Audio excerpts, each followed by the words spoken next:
ভাবুন আপনি কাউকে ভালোবাসেন, কিন্তু মনে মনে ভয়, ও কি আমাকে ঠকাচ্ছে? ও কি আমাকে ছাড়িয়ে যাচ্ছে? ও কি আমার থেকে ভালো? হৃদয় জলে, মনে কষ্ট, শান্তি নেই। এই দুই আগুনের নামই ঈর্ষা ও সন্দেহ। এই দুই আগুন ধীরে ধীরে মানুষকে ভেতর থেকে পুড়িয়ে দেয়। আজ আমরা জানব ঠাকুর শ্রী রামকৃষ্ণদেব ও মা সারদা দেবী কিভাবে শিখিয়েছেন এই আগুন থেকে মুক্তি পাওয়ার পথ। আজকের ভিডিও শেষ পর্যন্ত দেখলে আপনার মন বদলে যাবে, আপনার সম্পর্ক বদলে যাবে, আপনার জীবন বদলে যাবে। তাহলে চলুন শুরু করি। প্রথমে আমরা জানব ঈর্ষা ও সন্দেহ কেন জন্মায় আমাদের মনে। ঠাকুর শ্রী রামকৃষ্ণদেব বলতেন, অহংকার থাকলেই সব দোষ জন্মায়।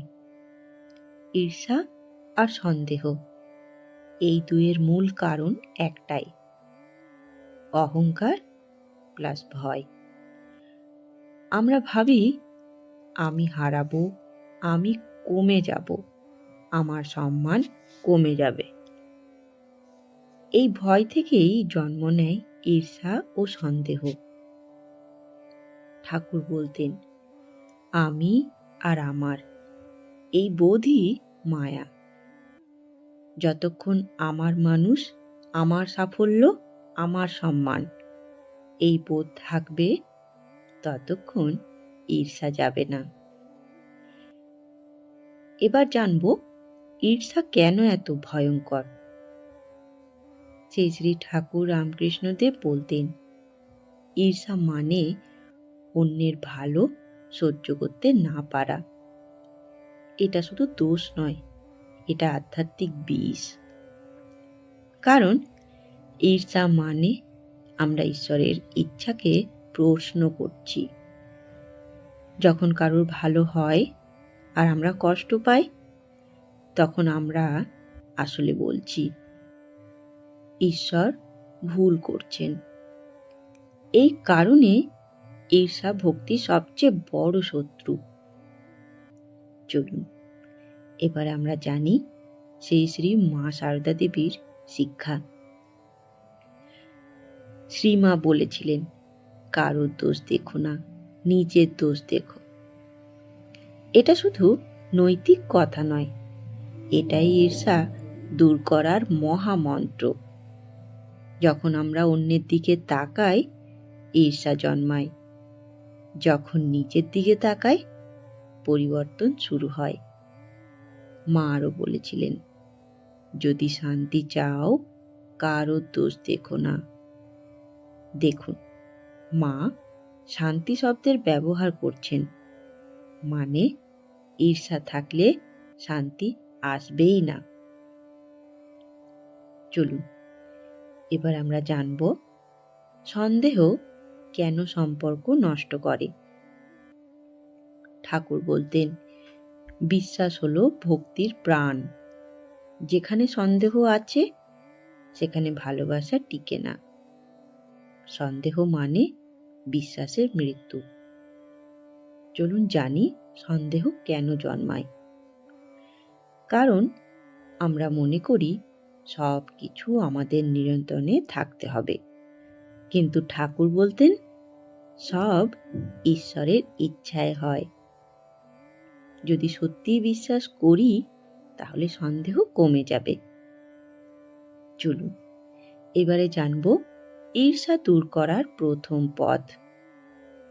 শ্রী শ্রী ঠাকুর বলেছিলেন, অন্যের ভালো দেখে আনন্দ করো। এই শিক্ষা কিন্তু খুব গভীর। অন্যের সাফল্যে আনন্দ করা মানে অহংকার ভাঙা। একটা অভ্যেস করুন, কেউ ভালো করলে বলুন, ঠাকুর তাকে আশীর্বাদ করুন। এই প্রার্থনা ঈর্ষা গলিয়ে দেয়। চলুন এবারে জানব সন্দেহ দূর করার পথ। শ্রী শ্রী মা বলতেন, সব ঠাকুরের হাতে ছেড়ে দাও। আমরা কেন সন্দেহ করি? কারণ আমরা ভাবি সবকিছু আমাদের হাতে, কিন্তু মা বলেছেন ছেড়ে দাও। বিশ্বাস মানে নিয়ন্ত্রণ ছেড়ে দেওয়া। প্রতিদিন বলুন, ঠাকুর, আমি তোমার উপর ভরসা রাখলাম। দেখবেন আস্তে আস্তে সন্দেহ কমে যাবে।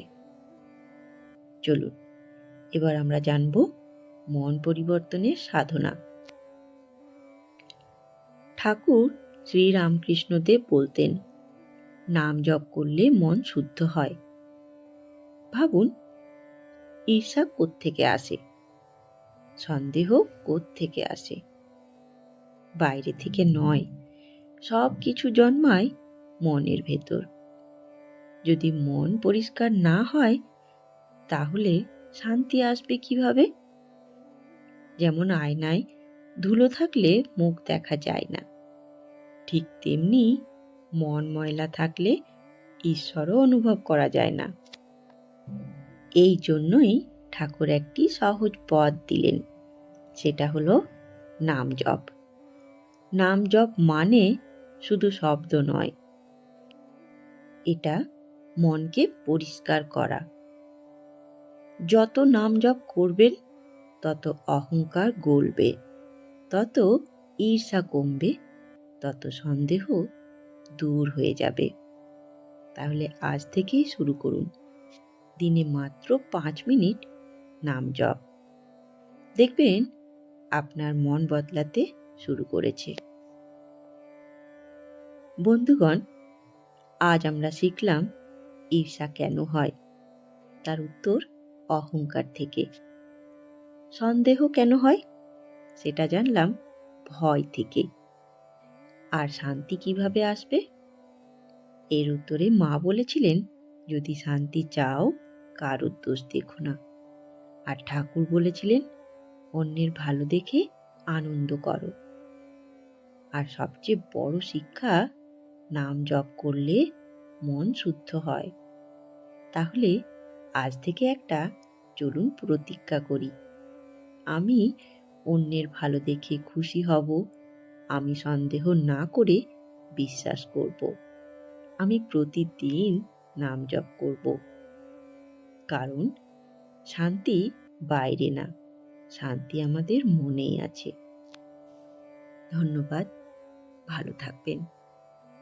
জয় ঠাকুর, জয় মা, জয় স্বামীজি।